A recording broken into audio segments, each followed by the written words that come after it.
I'm hoping you can hear me. That's never good when you say you hope they can hear you. I'm going to check this out on YouTube and see what's up.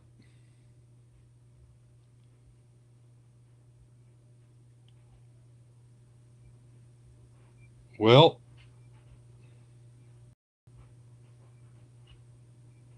I don't see anyone's on the chat, so I'm going to just give you a minute to come in. Nope.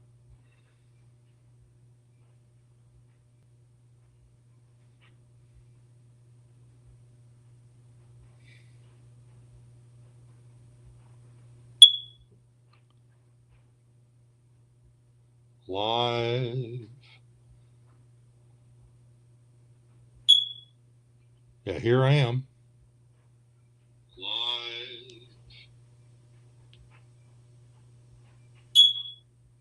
Yeah, here I am. Okay.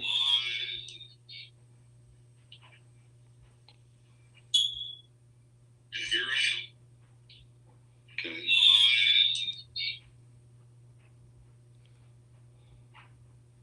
We will turn that off. All right. So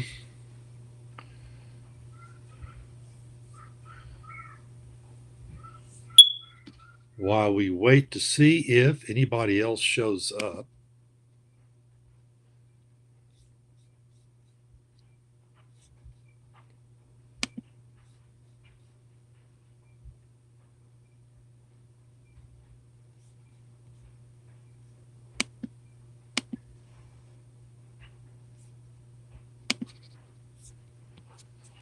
I will check and see if I can do some certain kinds of things. Yeah, I see my voice is on there now. You can see I'm wearing my High Speed Rail Alliance shirt, got the little patch there. Let's see if we get that a little closer. Yeah, it's pretty nice. Today, I was going to talk about light rail, but I'm going to change things. First of all, it's July, middle of the year. We had some goals, so I would like to talk about our goals and how we're reaching them and so on. It's very important. Okay. Two, there a lot of you may not know a few things about me, and I thought I'd just tell you a little about me so you would know. And we'll start with that. I am uh, a volunteer. I do this on my own. I'm not paid at all. I'm self-taught in matters of mass transit. I haven't gone to school. I wish I had a degree or something. It would give me a little more gravity or whatever. Oh, I've got a PhD in urban planning or something, and that would help. But I don't. And okay, that's fine. I'm a citizen who just wanted to get involved and get something happening. My entire life, I've been concerned about pollution and what we're doing to our planet. And I've seen us have some make excellent progress in some areas. We had the in the 1970s early we had the Clean Water Act and the Clean Air Act. Um, and did if I was going to bring that up, I should have brought up these photos of the way cities used to look. They were just permanently shrouded in smog, which was unburned gasoline, hydrocarbons, other pollutants that used to come out of the tailpipes of vehicles. Passed the Clean Air Act and began to work on things, and people can breathe. Even into the 1980s, I saw people wearing masks in big cities. But now people can breathe, and it's great. It's an amazing thing. We did the work, and we should be proud. But we have gone back on a lot of that, which is tragedy. But we have never ever cut the amount of carbon emissions going into the atmosphere, and I'm very concerned about that.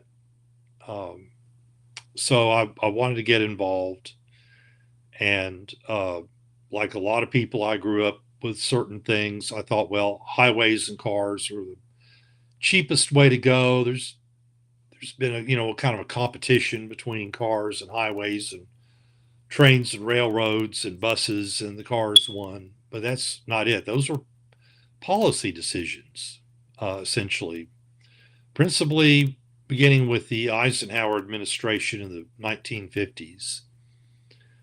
Dwight Eisenhower was the supreme Allied commander in Europe.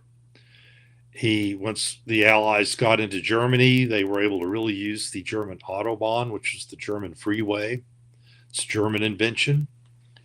They were able to use it to move troops and tanks and things very quickly around Germany. And he liked that, and people enjoy driving on those kinds of roads, which I do too, by the way. I love cars, and Americans have a burgeoning love affair with cars back then. But once we started building super freeways, people could get in a family car and get in a convertible and drive down. They really began to love it. It's just that over the decades, it's become unsustainable. And so we can't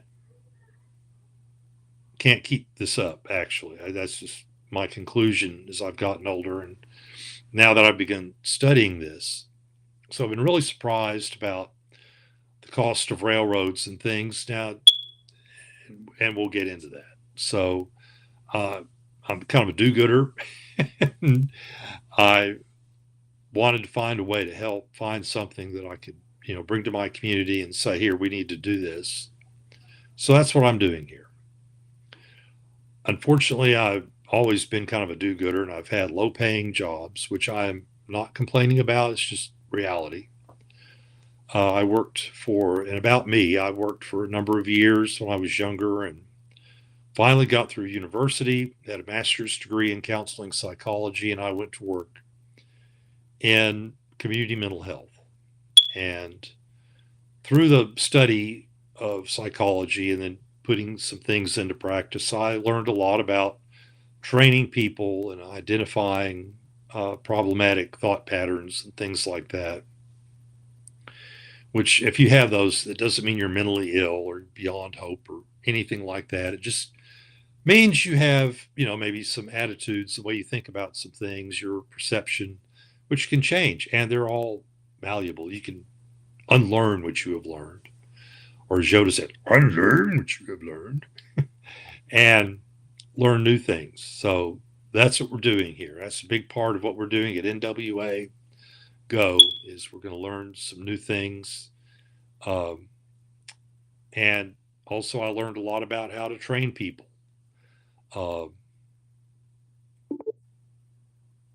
Whoops, have I lost the video feed? Dadgummit. Oh, there's Thomas. Hey, Thomas. Nice to see you. That's what the message was. There was no video feed. Okay. So anyway, I was just explaining kind of what we're doing today. Instead of light rail, we're going to be looking at, our mid-year, how we're getting along with our goals and things, and what we're ultimately trying to do.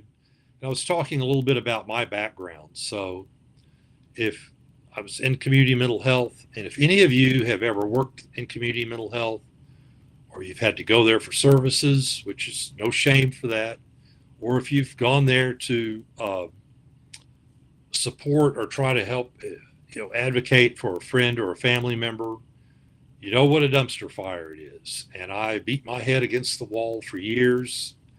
I got out. I had illusions of being a writer.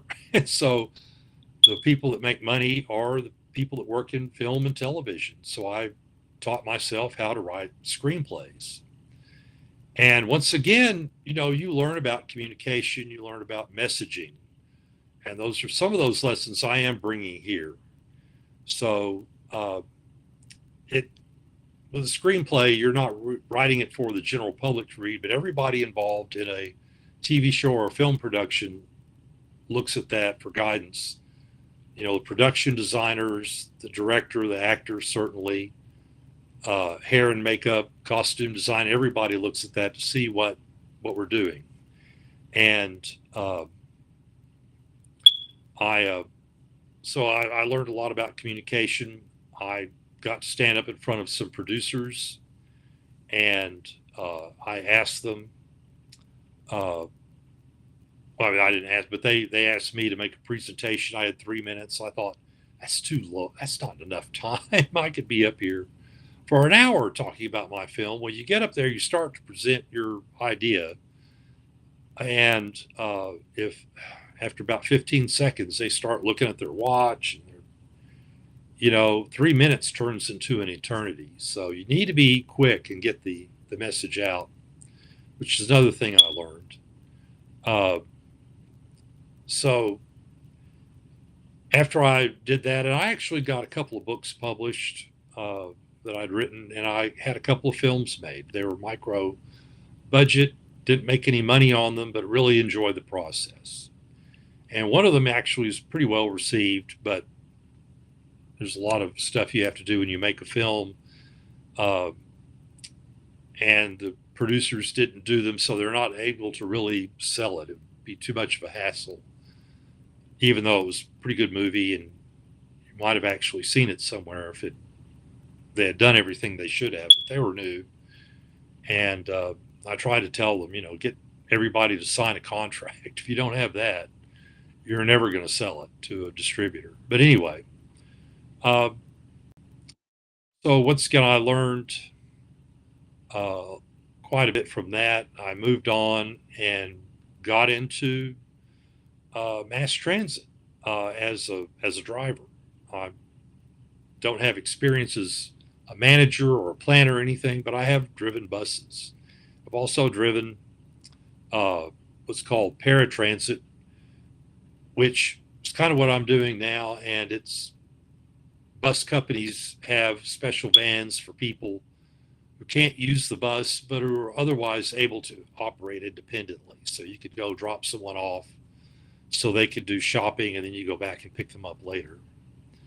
And when I moved to Fayetteville about 6 years ago, which doesn't seem that long, I worked at Ozark Regional Transit before it was an authority. And I worked there for a year. Then I went to Razorback Transit for almost 3 years. 4 years, 3 years. And then I've been at my current job for 2 years. I just had my second anniversary. And so that's my actual experience in transit. But otherwise, I've just taught myself. So what I'm bringing to advocacy then is that street level experience and the knowledge about communication. So I know a lot of you, like me when I was a screenwriter, have a lot to say, and that's great. And I want you to know that you have a place here to express yourself, tell us all about it. But this year, I wanted us to have the goal of making the ask. Just ask for it. So many of our politicians and elected officials don't really hear from us, and so they only hear from lobbyists. And so many of the people I've talked to, and I anticipated this, I knew it'd be true, but I've still been hearing this from elected officials. People, they don't hear from us, so they're surprised that people back home are interested in mass transportation or passenger rail or even high-speed rail. And the goal this year was to approach every level of government and make the ask. Say, no, we want this. Please let us have it. I started out in January in front of the Washington County Quorum Court. I kept it short, simple, sweet. And once again, I found I had a lot more to say, but I got the basic message across. And very often when you have a lot to say, people don't really hear it all, but they will remember the emotion behind it. So if you're earnest, I support mass transportation, then that is something that they will carry with them. That's what you want them to remember. Then I went to Washington, D.C. in March. I met with some of our Arkansas's congressional delegation, and what I thought is they may not know a lot of things. One, that people here are interested. Two, we have industries that are directly impacted by rail construction.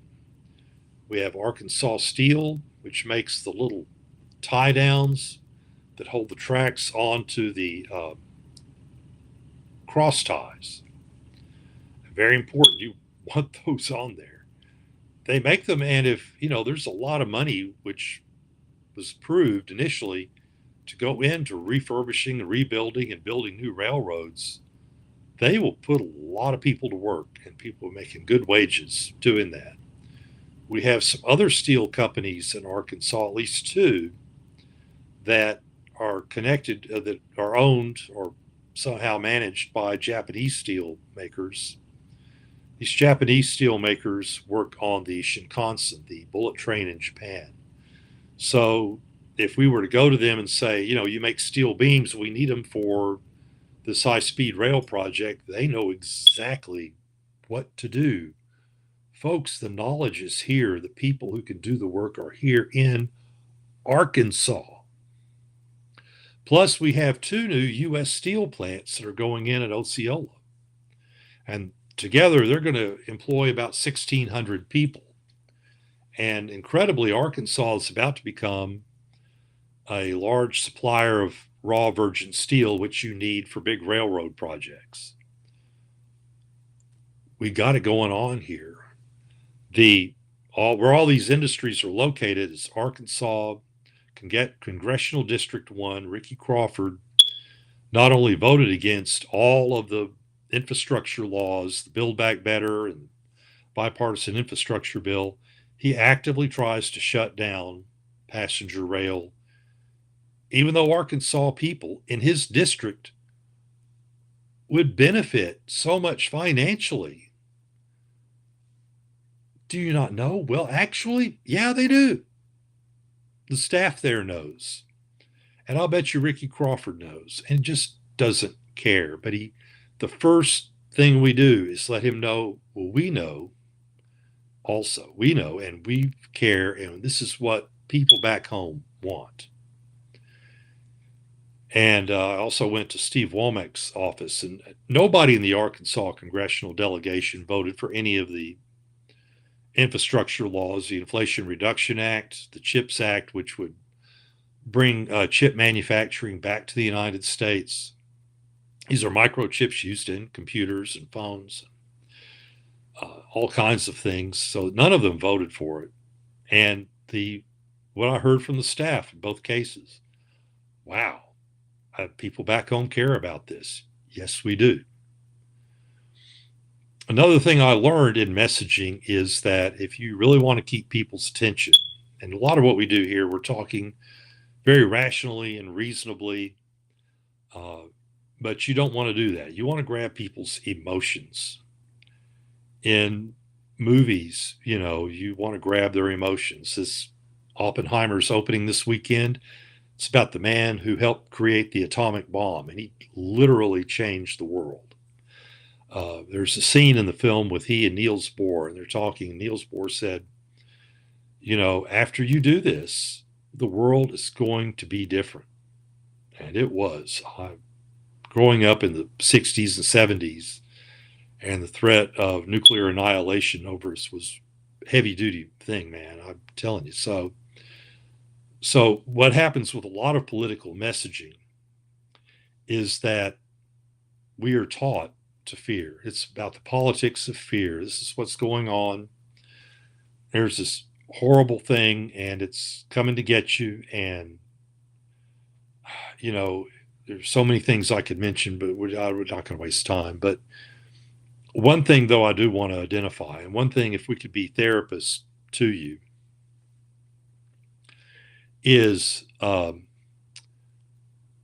we want to teach you not to think in terms of scarcity. I went to a meeting the other night, and a local man here who's real community leader, I meant to get his permission to mention him here on this, and I forgot to do it. But anyway, he said that, we have this idea about scarcity. Really, we have an abundance.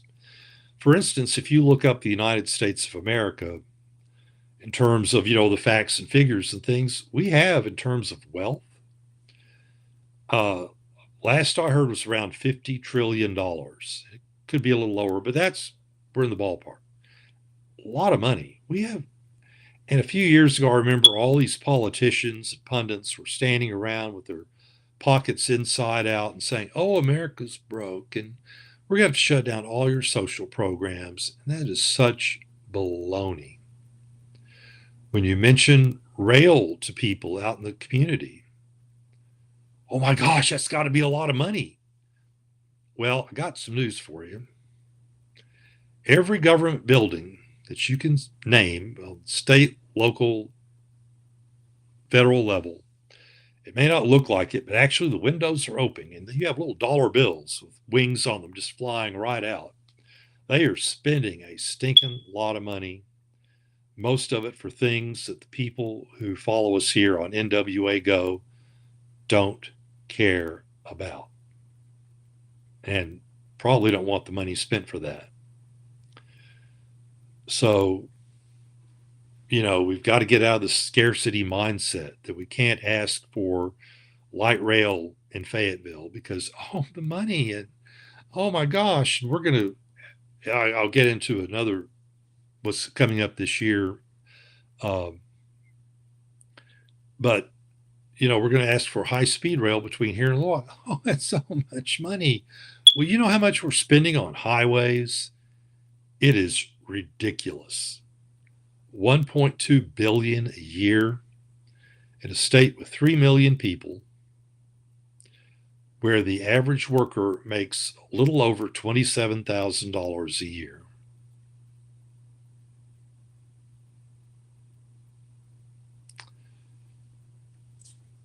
Dude, I don't know. I don't think scarcity is our problem. I think spending priorities are the big problem, but they use fear to keep us from questioning, to keep us from looking, to keep us from asking. And so it's even more important then to make the ask. And Thomas Brown and I went to a meeting of the Fayetteville City Council's Transportation Committee, and we did ask for money for light rail. I didn't say let's build it now. That's not what Thomas and I agreed on. We asked them to begin to plan it, get it shovel ready, so that when it is time to get it started, you don't have, a 5-year process you have to go through to do all the studies and plan it out. Let's get it all done now. So much of mass transportation is integrated into other things. So if we want to have a 15-minute city or 5-minute city, was even better, you need to plan all that together with transportation. And light rail is going to be more of a thing. It will help us cut trips. It will help us not cut trips, but it'll help us reduce costs for people. Now, a 5-minute city or a 15-minute city means you can walk outside your door and go to a shop and buy something that you need. And we do support that here at NWA Go also. Initially, it was a 15-minute city, but now some people are saying, no, just make it 5 minutes. I live in a really nice apartment complex. It's beautiful here, a lot of trees, great places to walk, but it's if I get home, I find I need something from the store. It's a 4 or 5 mile round trip between the 3 stores that are close. Now that's nice that I have 3 stores I could go to potentially that close, but even better if I could just walk out and get milk and eggs, a 5-minute walk from my apartment and walk back. So we want to get retail and residential zoning done together. And if we know where the light rail is going to go, we can plan those neighborhoods along that path. And also we can get people to start building them. I mean, part of the way we would know we were ready for light rail as if we had all the little sections of the community. I think Tom calls them tiers. And he disappeared. I don't know if you're still there, Tom. We'll do a Zoom meeting. I would like to do that maybe even next month and have Tom really explain that, follow up. We'll do more on light rail later.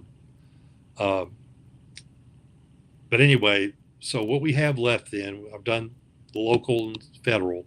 We have state. This coming week, the Arkansas Department of Transportation is going to meet with people here in our community at the Northwest Arkansas Regional Planning Commission headquarters in Springdale. And I managed to take off work and to go to that. And we're going to talk to them about our rail needs here. And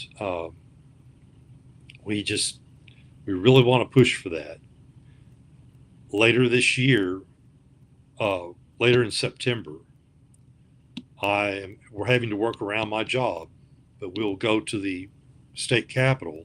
We'll meet with the Arkansas Legislature's House of Representative Transportation Committee and make our request for more money.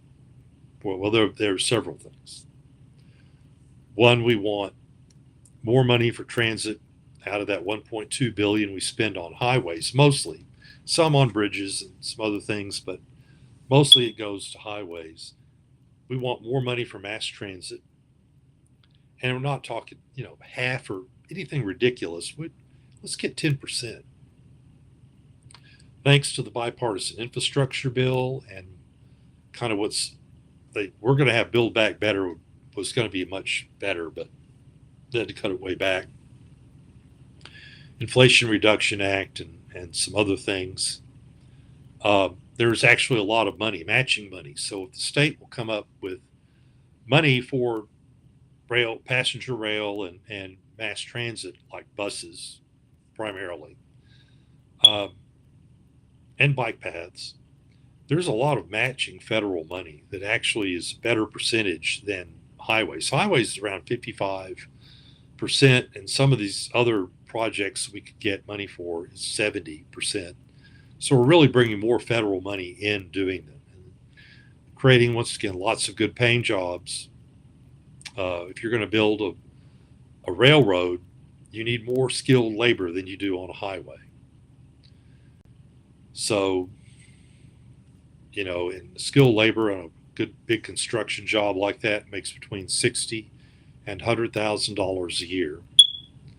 So these are professional electricians and welders and so on, welding those steel beams together. So we need to get those folks to work, maybe 10,000, even 15,000 across the state. That would be part of an Arkansas economic renaissance. Not just a rail renaissance, which also, but an economic renaissance. We'd have people making good money. They're able to take care of their families. So, the money's not going to go into a hedge fund overseas. It's going to go into Walmart or another similar store and buying shoes and jeans and school supplies, going to a grocery store and buying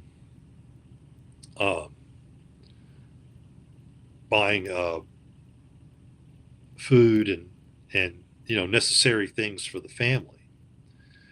So it would be really great for our economy. All the money we spend, it's like ripples in a pond. It just spreads out, and it's like at least 4.5 times economic return we get on the money we're investing like that. So it's not like we're throwing it away, which is part of the scarcity tactic. It's used too often in politics. Oh, it's wasteful government spending. It's just thrown away. Really, it's not. If we don't do this, we face the likelihood of having food deserts and pharmacy deserts and medical care deserts. meaning there's none there, and there are people doing without. And it's it's government policies that are doing this to create poverty, and so we have to be very vigilant about that and watch it. So that's the last two things. Like I said, as a state, we're going to be approaching this year for making the ask. If you want to do it, I know not everybody does. People have fear about public speaking. I completely understand that. So you can support us. You can uh, like our videos on the NWA Go channel. You can subscribe. All those subscriptions really help because it brings us in front of more people. And you can also make donations if you go to ozarkrailandbustransit.com. Midway down the page, there's a donation uh, area, and you can make a one-time donation. I'd like to get a certain number of people that come in and donate every month on a regular basis, so we can come up with a real budget. And we don't make very much money typically, but we've had some people that have been sending us some money, so that's great. Another thing about me is, I just have to work, and I'm not complaining. I am very blessed to be able to work. I work with folks, serve folks who aren't, and that's part of the problem. If they still need to be transported somewhere after my quitting time, or they need food delivered to them, it's up to me to do it. And so that's why it's hard for me to, uh, make these videos or these live streams during the week, but maybe more people could watch. And I know 2 o'clock in the afternoon on Saturday is tough. Maybe I should do the next one on Saturday morning, but that's why I just can't. And I don't want you to feel sorry for me. It's just the reality of what I'm having to deal with. If we hire some more people, maybe I'll get off at a reasonable hour in the evening. But right now, it's good for my checkbook that I'm getting all this overtime, but it kind of kills me on doing things like going to more court meetings. Uh, when I go to the city council, if I do, I have to take time off because I have to let them know you just can't call me. But then we're also leaving people hanging. So I just want you to understand. So if I'm trying to get some things done and they don't get done, it's just I run out of time. Now, when I was working in film, I'll let you know one of my good things on my reputation. If I said I was going to do something, it got done. So if I don't get something done now, remember I'm a volunteer, I'm not paid, and I have some other obligations that, impact some poor elderly person's quality of life, and some of the rich ones too. So that's a little about me. That's what we're doing this year. I'm also looking at uh, finding out when the uh, Federal Railroad Administration's corridor identification program opens up for suggestions again, and we will put in maybe two or three, certainly two passenger rail projects we would like in Arkansas. So many times, and once again, it gets back to that scarcity thing. Oh, you're from Arkansas. Do you want more Texas Eagle runs? Well, yes. Texas Eagle doesn't cover everything. It's important, but not really because it comes in the middle of the night and nobody here can really use it. We need it to come during the day when we can. We also need to get to other parts of the state via rail. And so I'll be filling out the paperwork and trying to get that in. I'm trying to learn how to go to the open rail map, and there's a way to mark routes on that. And I haven't quite figured that out yet, but I want to do that because I'll be able to show it to y'all, and you'll see where the routes I'm proposing. And if you've been around very long, you know that I proposing high-speed rail from Northwest Arkansas down to Little Rock and really on to Memphis. We have another thing here, and there are a couple of reasons why we have an actual shot at high-speed rail in spite of the fact there are only about 3 million people living in Arkansas. One, I found out from some people in the high-speed rail advocacy community that the Federal Railroad Administration is really looking for a success. And the Acela in the Northeast Corridor gets up to around 150 miles an hour in some sections. Excuse me. But it is not real high-speed rail because it doesn't do it the whole length, which is over 450 miles, 80 miles, something. They have some other high-speed rail projects planned. They had one in Texas, but man, they got hit with a lot of stuff. A lot of resistance, which we don't have, which is a plus for us. They had to go through a lot of people's ranch and farmland with that. And there's a movement called Not in My Backyard, which is funded by certain billionaires. His last name, I won't mention, but it's Coke. So, yeah, they don't want people on trains. They want them stuck in traffic jams, burning through tanks of gas. It's how they make their money. So they funded a lot of resistance, but ultimately the Central Texas Railroad got permission to go from Dallas to Houston. But it is really taken a lot of steam out of that movement, and they are really hurting. Another proposed rail program is Cascadia from Eugene, Oregon through Portland up to Seattle and on to Vancouver, British Columbia. And it's making progress, but it's a little tougher going. They are lucky, though. They have like 13 headquarters for Fortune 500 companies up there, including Microsoft, who are really behind this. But it's still dragging. And of course, you have the high-speed rail in California, which does not receive consistent funding. And that's why it is taking so long and the costs keep climbing up and up and up. One of the ways to make this semi-affordable to do it, if you want to call it that, it costs a lot of money, but it brings so much more back in, is what I was talking about a while ago, that it really is worth it to spend it. But if you,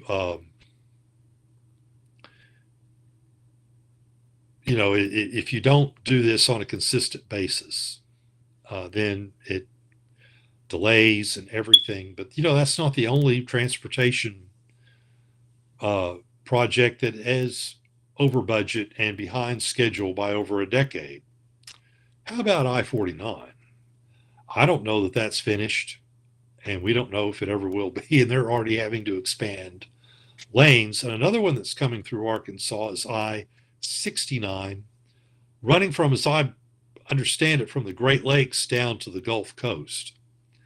And it is over 10 years behind schedule and billions of dollars over budget, like the California high-speed rail, but they're never talked about. And so we need to know that.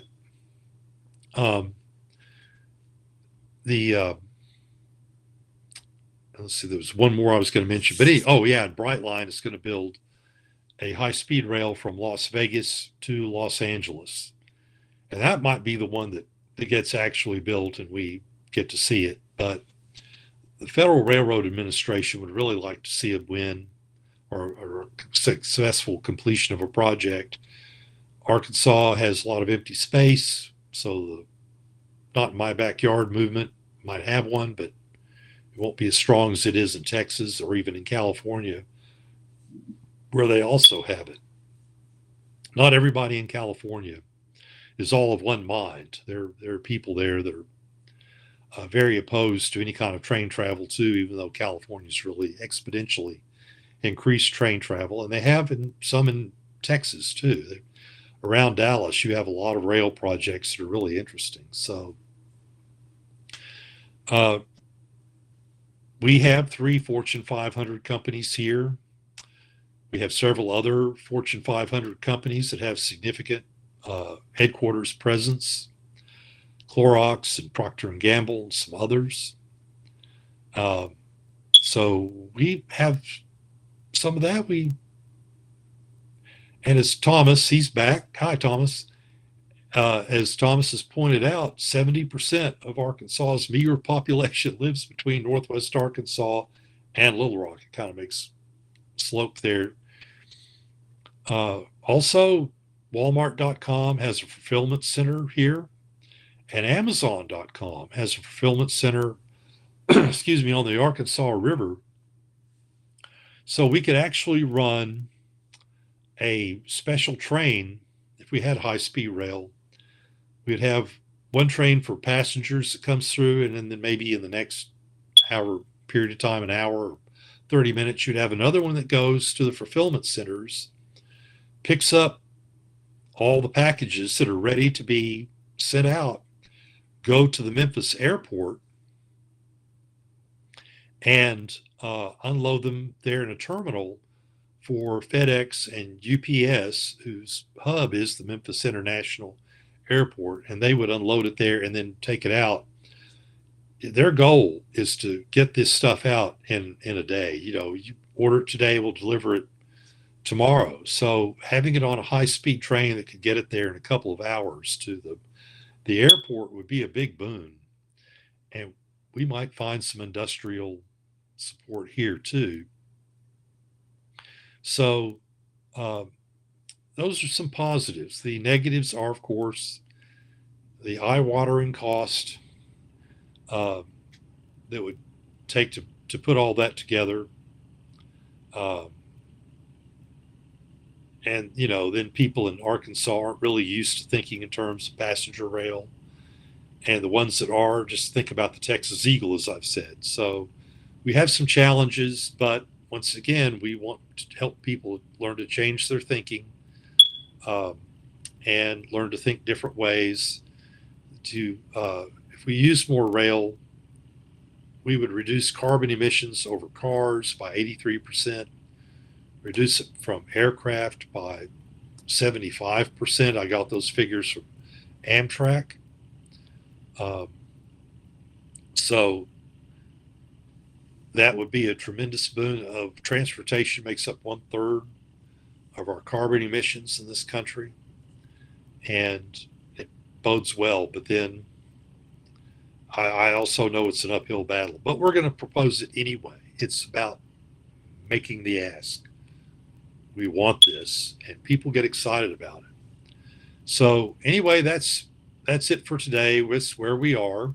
We are halfway through. We got a few more things to go, but by the time we finish up most of what we have, especially with the state, we're going to start looking at holidays.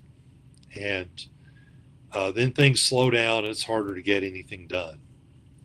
Now, my time working in independent film, I worked for the Austin Film Festival, and I read movie scripts that people submitted to a screenplay competition.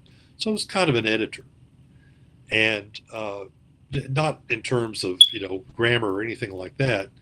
That wasn't as important as the story and things that might interest producers in the business and studios. So I would, make my recommendations on what should be shown and so on. It was pretty interesting. A lot of work. And then as a book author, I've made a lot of friends in the book industry. So I'm working with an independent publisher, and we're looking at coming up with some anthologies of short stories about trains. And train stories in the past have been very popular. We have Murder on the Orient Express by Agatha Christie, and there have been some popular films based on that book. Patricia Highsmith, if you love mysteries, wrote Strangers on a Train, about two strangers who just happen to sit next to each other and start talking. And one of them decides, hey, you don't like this person. I don't like my wife. Let's exchange murders. And the other guy's not so sure, but he kind of goes along with it because, what do you say? And so things start to happen and it goes awry very quickly in that story. It's really great. Alfred Hitchcock turned that into a brilliant film, which I haven't seen in a long time. So, there's From Russia with Love, had a great train scene in it with Sean Connery and Robert Shaw. If you've watched any of the old James Bond films, From Russia with Love, technically, in a lot of film critic ways, was one of the better James Bond movies. Not all of them are good.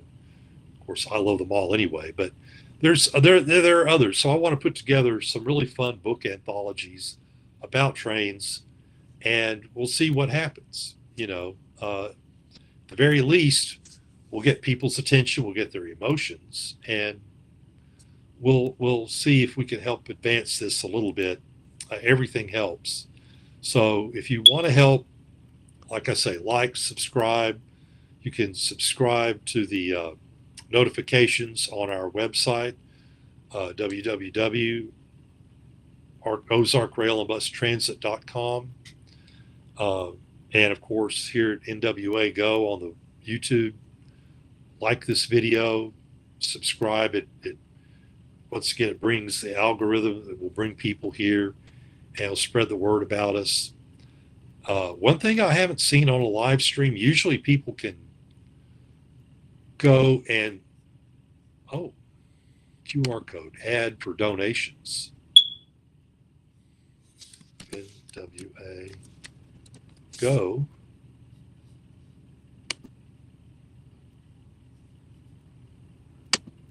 And the website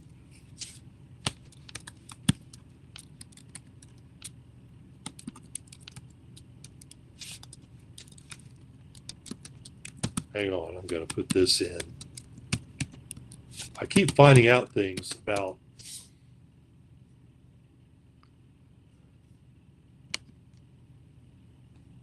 live streaming that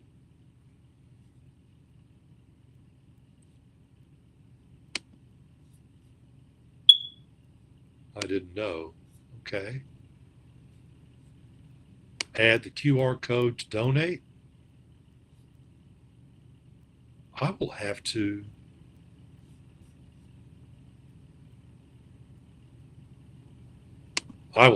do that later. I did not know I could do that. I know in other live streams that I've watched, people can, I need to put an image of, okay. I'm sorry. I just saw that I could actually do a little more than I thought I could do. Anyway, I know on live streams, people can do super chats. They'll put $1, $5, whatever, and they'll have a question, and I will be able to do that. Thomas, are you able to type in a comment from where you are and have it show up here?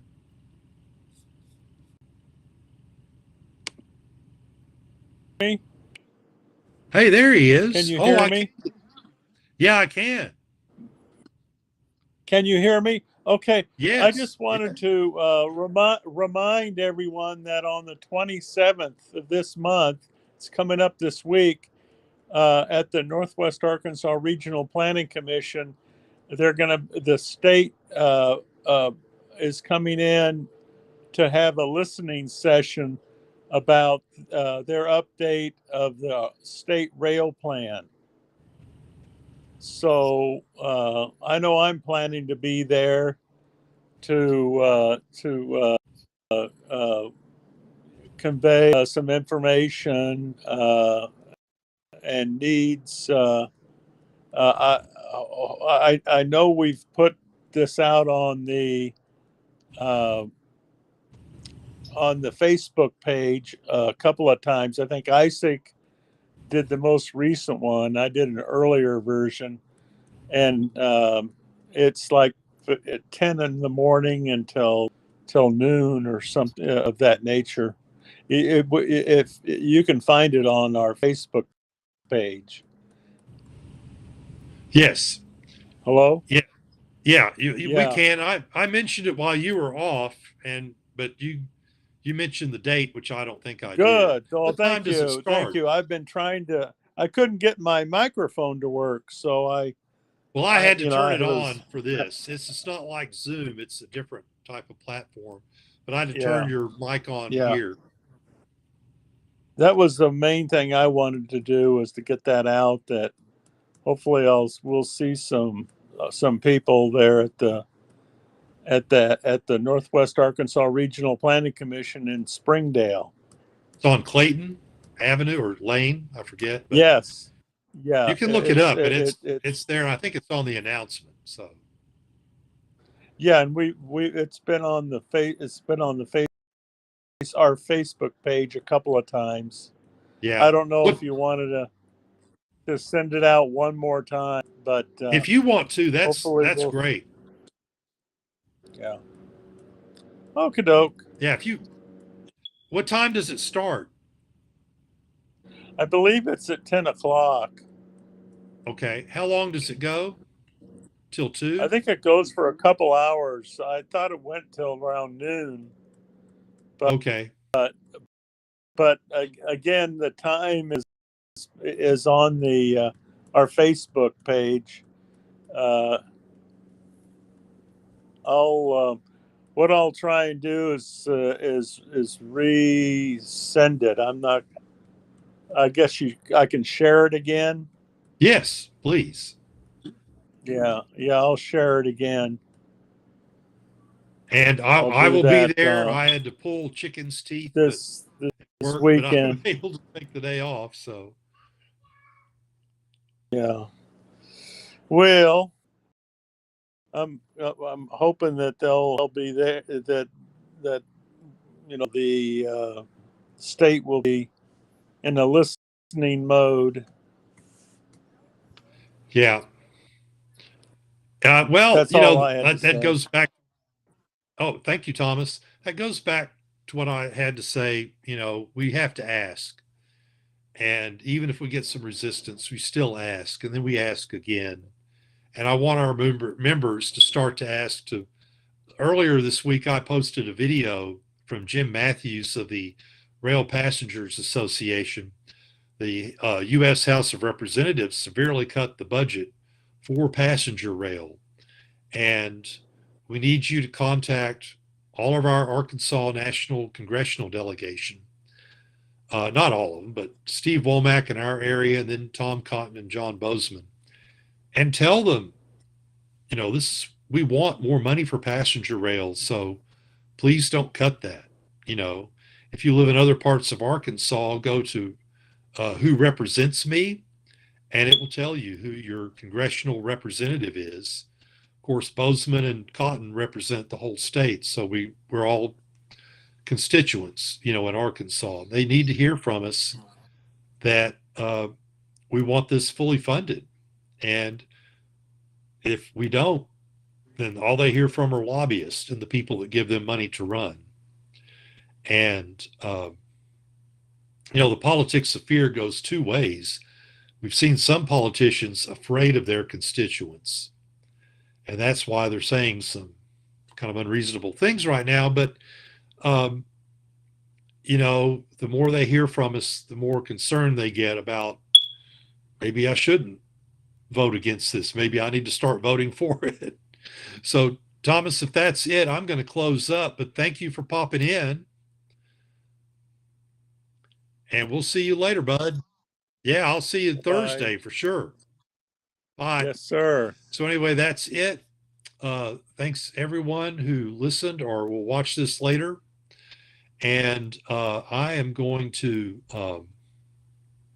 work on this donate thing right here that I've seen, and I need to put a photo in there. Right now it just has a cup of coffee. No, we need a picture of a bus or a train or our logo. I need to get that worked out and put that in with a code to the PayPal for our group, and it'll go right to our bank account. So anyway, more work for me, and I will get to it as I can, but I will. And welcome aboard to the new members. We'll see you on the next one.